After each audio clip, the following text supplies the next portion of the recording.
Today, friends, we are going to learn about the rise of nationalism in Europe. અહીંયા તમે મસ્ત મજાનું ચિત્ર જોઈ શકો છો. ધ ફેડરિક સોર્યુ નામના એક વ્યક્તિ હતા, ચિત્રકાર હતા ફેડરિક સોર્યુ. તેમણે 1848ની અંદર આવેલું ચિત્ર બનાવ્યું હતું. આ ચિત્રમાં તેમણે આખી દુનિયા એક લોકશાહી રીતે, આખી દુનિયા એક જ દેશ બની જાય એમને એક એવી કલ્પના કરી એવી દુનિયાની કે જેમાં એક જ દેશ હોય અને એક જ દેશની આખા વિશ્વમાં એક જ દેશ, આખો વિશ્વ જ દેશ, અને તેની અંદર એક જ લોકશાહી. બધા લોકો ભેગા મળીને વોટ આપીને પોતાનો નેતા નક્કી કરીને ડેમોક્રેટિક રૂલ કરે અને દરેક રાષ્ટ્રો વચ્ચે એક પ્રકારનો પેક્ટ બની જાય, મતલબ એક પ્રકારનું દરેક રાષ્ટ્ર વચ્ચે એક પ્રકારનો કરાર બની જાય કે બધા ભેગા મળીને. જો કે આ તેમનું સપનું અત્યારે હાલની તારીખમાં 100% તો નહીં, પણ આંશિક રૂપે સત્ય થઈ તો ગણાય. ત્યાં તમે જાણી શકો છો યુરોપિયન યુનિયન. એ શું છે યુરોપિયન યુનિયન? યુરોપ, આખા યુરોપ ખંડની અંદર આવેલા બધા દેશો ભેગા મળીને પોતાનું યુનિયન બનાવ્યું, જેની અંદર સમાન કાયદા, ધંધો કરવા માટે, વેપાર કરવા માટે, બિઝનેસ કરવા માટે કોઈ પાસપોર્ટ વિઝાની જરૂર નહીં. જો યુરોપિયન કન્ટ્રીનો કોઈ દેશનો એક વ્યક્તિ બીજા યુરોપિયન યુનિયનના કોઈ બીજા દેશની અંદર જવા માંગે, મીન્સ કે ફ્રી FTA, ફ્રી ટ્રેડ, એક પ્રકારનો મુક્ત વ્યાપારની પ્રકારની મસ્ત મજાનું જે યુનિયન જોઈ શકીએ છીએ આપણે. તે યુરોપિયન યુનિયન એક તેમનું સપનું આંશિકપણે સાચું થયું કહેવાય. આ ફોટો તમે જોઈ શકો છો ફેડરિક સોર્યુનો, જેની અંદર આખી દુનિયાની અંદર એક જ લોકશાહી. આ તમે ચિત્ર તમે ધ્યાનથી જોશો ને તો ચિત્રની અંદર આ જે લોકો ચાલતા લોકો જઈ રહ્યા છે આ બધા, તેની નીચે અહીંયા રાજા રજવાડાઓના મુગટો પડેલા છે. જુઓ, એ આફખુદશાહી અને સરમુખતારશાહી અને રાજાશાહીનો પ્રતિબંધ ટટલી તે આ મુગટોની, જે રાણીનું મુગટ, રાજાનું મુગટ લોકોના પગની નીચે છે, તૂટી ગયેલો છે, ભાગેલી, તૂટેલી, મૂકેલી હાલતમાં છે. જેના કારણે એક સંદેશો આપે છે આ ચિત્ર કે જ્યારે પબ્લિક જાગૃત થઈ જાય છે ત્યારે રાજાશાહીનું કોઈ મહત્ત્વ રહેતું નથી, રાજાઓની કોઈ વજૂદ રહેતું નથી. રાજાઓની હાલત આ મુગટોના જેવી થઈ જાય છે. તેમનો એકદમ બહિષ્કાર કરવામાં આવે છે, તોડી દેવામાં આવે છે. લોકો ક્રાંતિ કરે છે, વિરોધ કરે છે. આ શેની વિરુદ્ધ? આફખુદશાહી અને રાજાશાહી વિરુદ્ધ. આ ચિત્રમાં તમે જોઈ શકો છો મુગટો પડ્યા છે નીચે. ખેર, આપણે આગળ વધીએ. જો અહીંયા આવશે, ફ્રાન્સનો હતો આર્યો ચિત્રકાર ફેડરિક સોર્યુ. 1848માં તેને આર્યું ચિત્ર બનાવ્યું. The prepared a series of 4 prints visualizing the dream of the world made up of democratic and social republic. આખી દુનિયા એક લોકશાહીવાળી અને એક સામાજિક પ્રજાસત્તાક દુનિયા બની જાય, આખી દુનિયા એક જ દેશ બની જાય તેવું તેમણે એક વસુધૈવ કુટુંબકમ આપણા શાસ્ત્રોમાં પણ લખ્યું છે. તે પ્રમાણે તેમની એક કલ્પના હતી. The people of the Europe and America, men and women of all ages, social class, marching in a long train. આ તમે જોઈ શકો છો કે મહિલાઓ, બાળકો, સ્ત્રીઓ બધા ભેગા મળીને, અમેરિકાની અને યુરોપના છે આ બધા લોકો બધા ભેગા મળીને એક દાંડી કૂચ યાત્રા, જે ગાંધીજીની એક યાત્રા નીકાળી છે, આગે કૂચ કરે છે.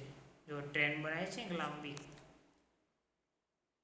And offering homage to the Statue of liberty.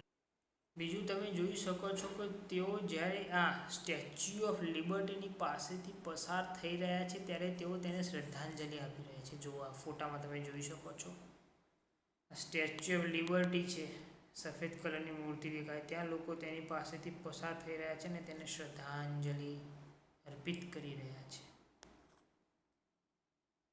As you would recall, artists of the time of the French Revolution personified liberty as a female figure.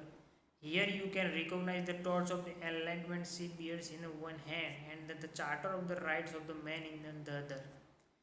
હવે આ જે યુરોપિયન યુનિયનના જે આ યુરોપના જે બધા દેશો રહ્યા ને તેની અંદર તેની અને ભારતની અંદર ઘણી સામ્યતા જોવા મળે. તમને સમજાવું. યુરોપની અંદર બધા દેશો આઝાદીને મતલબ કે સ્વતંત્રતાને એક સ્વતંત્રતાની દેવી તરીકે જોવે છે કે એક સ્વતંત્રતાની દેવી છે કે તેની જેના હાથમાં એક ચોપડી છે જેના અંદર લોકોના અધિકારો છે અને એક હાથમાં ટોર્ચ છે, મશાલ છે, જે એક પ્રકારે ક્રાંતિનું પ્રતીક છે. આપણે બી અહીંયા તમે જોઈ શકો છો કે આપણે બી એક ભારત માતાને ભારત દેશને આઝાદ ભારત દેશને આપણે ભારત માતા તરીકે કાલ્પનિક રીતે છે ને, પરંતુ કાલ્પનિક રીતે આપણે તેને વર્ણવીએ છીએ.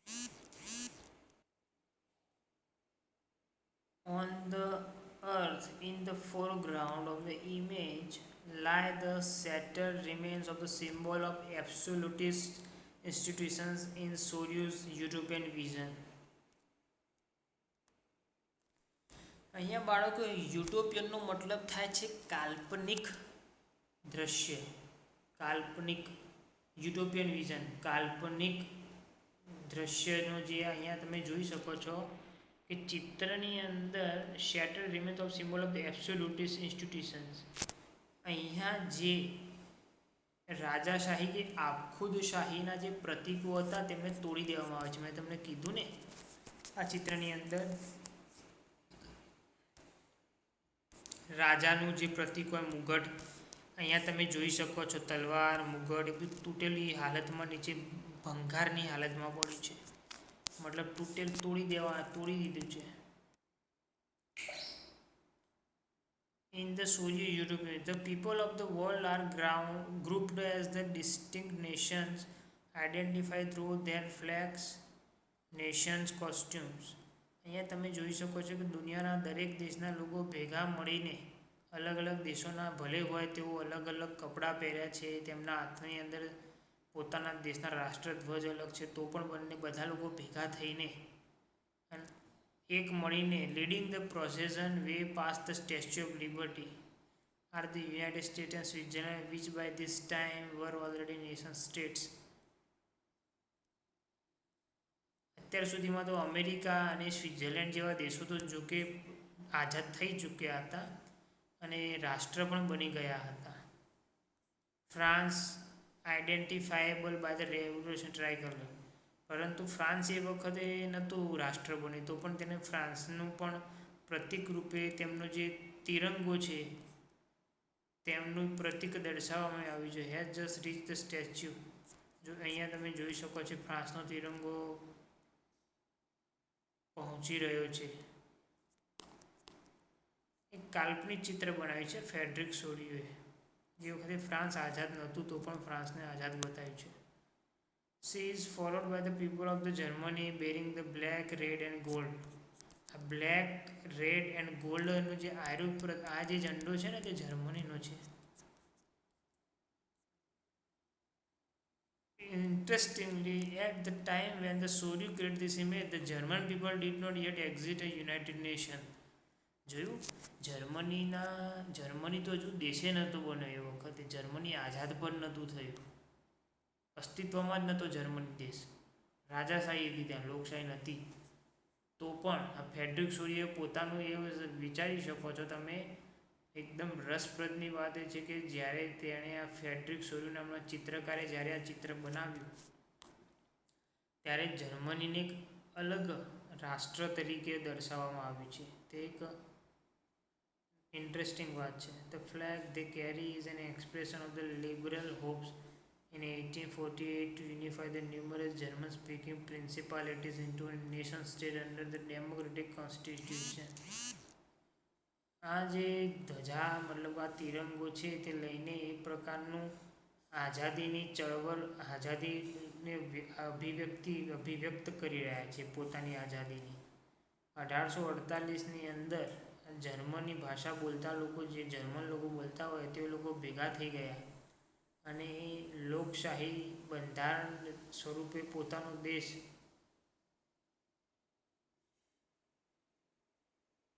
બનાવ્યો. Following the German people are the people of the Austria, the Kingdom of the Sicilies, Lombardy, Poland, England, Ireland, Hungary, Russia.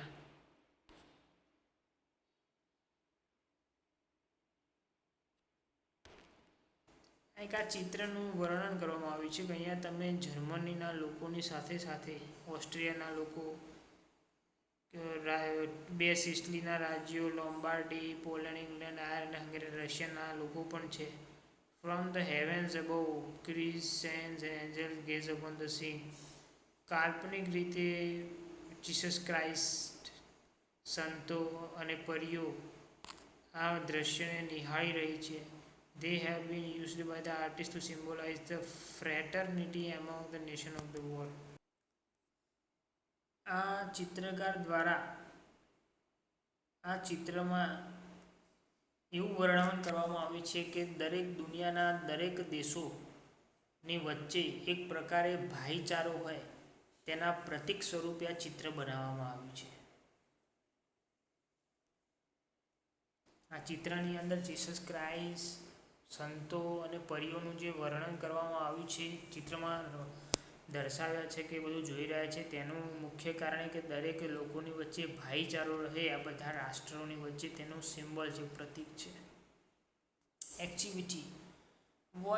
In what way do you think this print depicts a utopian vision?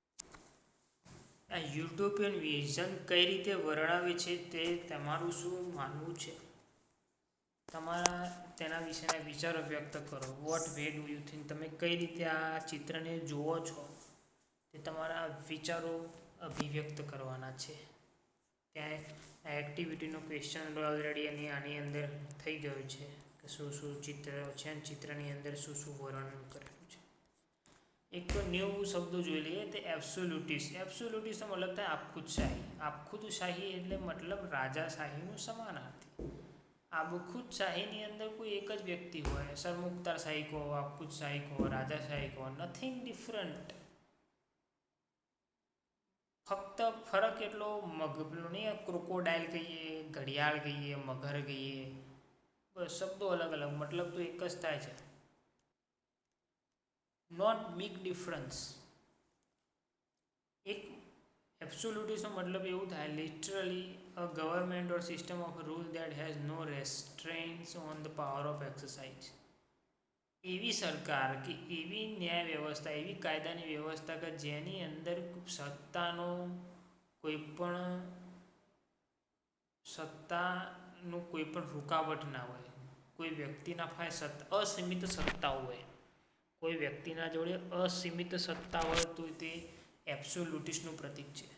In history, the term refers to a form of monarchical government that was centralized, militarized and repressive. એ ઇતિહાસની અંદર આ શબ્દનો ઉપયોગ એબ્સોલ્યુટિસ્ટનો કે જ્યારે રાજાશાહીની જ્યારે સરકાર હોય ત્યારે તેઓ કેન્દ્ર શાસિત સરકાર હોય, સૈન્યવાળી હોય અને દમનકારી સરકાર હોય, તેનું પ્રતીક છે આર્યો શબ્દ કયો? The absolutist. Utopian, a vision of a society that is so ideal that it is unlikely to actually exist. યુટોપિયનનો મતલબ થાય કાલ્પનિક. એક એવી સોસાયટીની કલ્પના કરવી કે જે હકીકતમાં અસ્તિત્વ ધરાવે તે શક્ય જ નથી. એક અર્નેસ્ટ રેનન નામનો વ્યક્તિ હતો. વોટ ઇઝ ધ નેશન, તેમને રાષ્ટ્રની વ્યાખ્યા આપી. બાળકો, તમને શું લાગે રાષ્ટ્ર કોને કહેવાય? રાષ્ટ્રનો મતલબ શું? દેશનો મતલબ શું? તમારી ભાષામાં તમે વિચારો. તમે કોને દેશ કહી શકો? એક જ ભાષાના વ્યક્તિઓ, એક જ ધર્મના લોકો અથવા એક જ સાંસ્કૃતિક કલ્ચર ધરાવતા લોકો રહેતા હોય તો તેને શું તમે તેને જ દેશ કહેશો? મને નહીં લાગતું. કારણ કે તમે ભારતનું જ ઉદાહરણ લઈ લો. ભારતની અંદર વિવિધતાઓ એટલી બધી છે. લોકો એમ કે એકતા હોય તો દેશ હોય. ભારત એકમાત્ર એવો દેશ છે કે જ્યાં વિવિધતા છે છતાં પણ એકતા છે અને આપણે દેશ સ્વરૂપે અસ્તિત્વ ધરાવીએ છીએ. તમારા મતલબમાં દેશની વ્યાખ્યા શું હોઈ શકે છે? તો વિચારજો બાળકો. પણ અહીંયા આપણે જોઈ લઈએ અર્નેસ્ટ રેનન નામનો જે વ્યક્તિ છે, ફિલોસોફર છે, ફ્રેન્ચ ફિલોસોફર, ફ્રાન્સનો Ernest Renan. What is the nation? રાષ્ટ્ર શું છે તેની ઉપર તેમણે એક પ્રકારનું ભાષણ આપ્યું હતું, જેવી રીતે અત્યારે હું આપી રહ્યો છું, જે આપણે જોઈશું. In a lecture delivered at the University of the Sorbonne in 1882, the French philosopher Ernest Renan outlined his understanding of the what makes a nation. તેઓ સોર્બોનની અંદર એક યુનિવર્સિટી આવેલી છે, ત્યાં તેમણે ભાષણ આપ્યું હતું 1882ની અંદર. અર્નેસ્ટ રેનાન, ફ્રેન્ચ ફિલોસોફરે, કે રાષ્ટ્ર શું બનાવે છે, રાષ્ટ્ર તમે કોને કહી શકો કે જેને કારણે તમે રાષ્ટ્ર માની શકો, કે જેને શું વસ્તુ છે જેને કારણે શું સમજ શક્તિ છે જેને કારણે રાષ્ટ્ર બને છે. The lecture was subsequently published as a famous essay entitled Qu'est-ce qu'une nation? What is the nation? ફ્રાન્સની અંદર ફ્રેન્ચ ભાષા લખેલી છે, તો વોટ ઇઝ ધ નેશન, રાષ્ટ્ર શું છે, તેનું ફ્રેન્ચ આવું થાય, તો Qu'est-ce qu'une nation?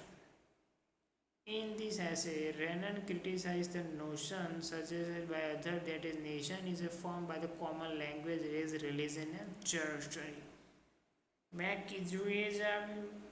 અર્નેસ્ટ રેનન ટીકા કરે છે તેવા લોકોની કે જે તેવી પૂર્વ ધારણા ધરાવે છે કે રાષ્ટ્ર એટલે એક જ ભાષા, એક જ જાતિ, એક જ ધર્મ, એક જ ટેરેટરી, મતલબ એક જ પ્રાદેશિકતા ધરાવતા લોકો છે અને બની ભેગા થાય ત્યારે રાષ્ટ્ર બને છે. તે એકદમ વાત ખોટી છે. તમે ભારતને પણ જોઈ શકો છો ને અર્નેસ્ટ રેનન પણ કહે છે. હવે આગળ જોઈશું કે અર્નેસ્ટ રેનને રાષ્ટ્રની ભાષા શું આપી છે. A nation is the culmination of long past of endeavor, sacrifice and devotion. A nation is the culmination of long past endeavor, sacrifice and devotion. તો રાષ્ટ્ર એટલે લાંબો ભૂતકાળનો ઇતિહાસ કે જેની અંદર લોકોએ સહનશક્તિપૂર્વક પ્રયત્નો કર્યા હોય, બલિદાન આપ્યું હોય અને ભક્તિભાવપૂર્વક જેનો ઇતિહાસ રહેલો હોય, જે રાષ્ટ્રના લોકોનો લાંબો ઇતિહાસ રહી ચૂક્યો હોય તેનું અંતિમ પરિણામ એટલે રાષ્ટ્ર.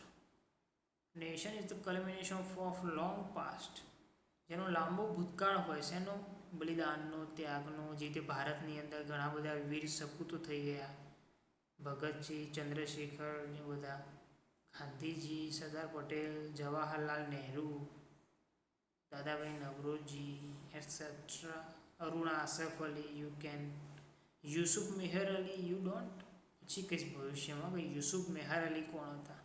મુંબઈના મેયર રહી ચૂક્યા છે યુસુફ મેહર અલી. હિન્દ છોડો ચળવળ થઈ હતી ને, ધ ક્વિટ ઇન્ડિયા મુવમેન્ટ, તેની અંદર જે ક્વિટ ઇન્ડિયાનું સ્લોગન છે, ઓલ્સો સાયમન ગોબેકનું જે સ્લોગન છે, બધા જે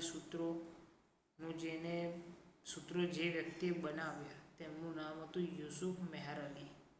મુંબઈના મેયર રહી ચૂક્યા છે અને ભારતની આઝાદીમાં તેમનો ફાળો બી વિશેષ છે, તેમને ખૂબ જ પ્રયત્નો કર્યા છે. ચલો આપણે જોઈએ આગળ. નેશન ઇઝ ધ કલ્મિનેશન, કીધું ને કે રાષ્ટ્ર એટલે જેનો લાંબો એવો ભૂતકાળ રહી ચૂક્યો હોય, ભક્તિનો, બલિદાનનો, પ્રયત્નોનો, તેનું અંતિમ પરિણામ રાષ્ટ્ર. A heroic past, great man, glory, that is the social capital upon which one bases a national idea. જેનો ગૌરવપ્રદ ઇતિહાસ રહ્યો હોય, બહાદુરી પૂર્વકનો, મહાન વ્યક્તિઓ થયા હોય, મહાન ઇતિહાસ હોય, તેવો એક સામાજિક સોશિયલ કેપિટલ મતલબ સામાજિક મૂડીના આધાર ઉપર કોઈ વ્યક્તિ રાષ્ટ્રનો વિચાર મૂકે છે. To have common glories in the past, ભૂતકાળની અંદર દરેક લોકોનો એક ભવ્ય ભૂતકાળ રહી ચૂક્યો હોય. ભૂતકાળની અંદર દરેક વ્યક્તિનો એક કોમન મતલબ કે સર્વસામાન્ય ભૂતકાળ ગૌરવપદ રહી ચૂક્યો હોય, ઇતિહાસ ગૌરવપદ ઇતિહાસ રહ્યો હોય, દરેકની એક ઈચ્છા શક્તિ હોય, પ્રબળ ઈચ્છા શક્તિ, સમાન પ્રબળ ઈચ્છા શક્તિ, બધા લોકોએ ભેગા મળીને સાથે મહાન કાર્યો કર્યા હોય. To wish to perform state more, દરેકની ઈચ્છા હોય કે જે ઉચ્ચતમ કરે. These are the essential condition of being a people. આ એક સામાન્ય જરૂરિયાત છે કે લોકો રાષ્ટ્ર બનાવવા માટે લોકોની. Nation is there for a large scale solidarity and its existence is daily plebiscite. તેથી રાષ્ટ્ર એક મોટા પાયે એકતા છે અને તે દૈનિક લોકમતનું અસ્તિત્વ ધરાવે છે, જેના કારણે plebiscite. The province is its inhabitants. પ્રદેશ એટલે ત્યાંના રહેવાસીઓ. If anyone has the right to be consulted, જો કોઈને સલાહ લેવાનો અધિકાર છે તો તે રહેવાસીઓને છે. It is inhabitant. A nation never has any real interest in annexing or holding on to a country against its will. કોઈ પણ રાષ્ટ્ર એનો ખરેખર તેનું હિત કોઈ બીજા રાષ્ટ્રને તેની ઈચ્છા વિરુદ્ધ તેની ઉપર ચડાઈ કરવું અથવા તેની ઉપર અધિકાર જમાવવો તેમાં બિલકુલ હિત નથી. ધ એક્ઝિસ્ટ કોઈ પણ રાષ્ટ્રનું હિત નથી તેમાં. The existence of the nation is the good thing. દરેક રાષ્ટ્રનું જો કોઈ અસ્તિત્વ હોય તો એક સારી બાબત છે. કોઈ પણ રાષ્ટ્રનું હિત, જે કોઈ રાષ્ટ્ર બીજા રાષ્ટ્ર પર ચડાઈ કરે છે તો તેમાં જે ચડાઈ કરનાર રાષ્ટ્ર છે તેનું પણ હિત નથી કોઈ પણ બીજા રાષ્ટ્ર પર અધિકાર જમાવવા માટે. It is not because the necessity even their existence is guarantee for liberty. કારણ કે કોઈ પણ રાષ્ટ્રનું પોતાનું જો કોઈ અસ્તિત્વ છે તો તેમની આઝાદીની એક ખાતરી છે જે તે સ્વતંત્ર રાષ્ટ્રો અસ્તિત્વમાં ધરાવે છે. અથવા તો જ્યારે કોઈ પણ રાષ્ટ્ર સ્વતંત્ર રાષ્ટ્રો નહીં હોય અને આખા વિશ્વમાં ફક્ત એક જ દેશ હશે અને બધા લોકો ભેગા હશે અને એક જ નેતા હશે તો લોકશાહી જેવી કોઈ પણ વસ્તુ અસ્તિત્વમાં નહીં રહે. Which would be lost if the world had only the one law and only the one master. રાષ્ટ્રો પોતાની આઝાદી ગુમાવી દેશે.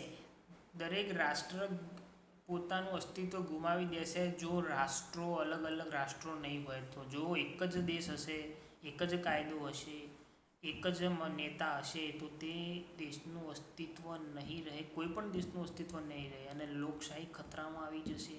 લોકશાહીનું પણ અસ્તિત્વ નહીં રહે. માટે અર્નેસ્ટ રેનન જે ફ્રેન્ચ ફિલોસોફર છે તેમનું કહેવું છે કે કોઈ પણ રાષ્ટ્રનું હિત રાષ્ટ્રો અસ્તિત્વમાં રહે તેમાં જ છે. એક જ રાષ્ટ્ર હશે તો લોકશાહી જેવી કોઈ વસ્તુ અસ્તિત્વમાં નહીં રહે.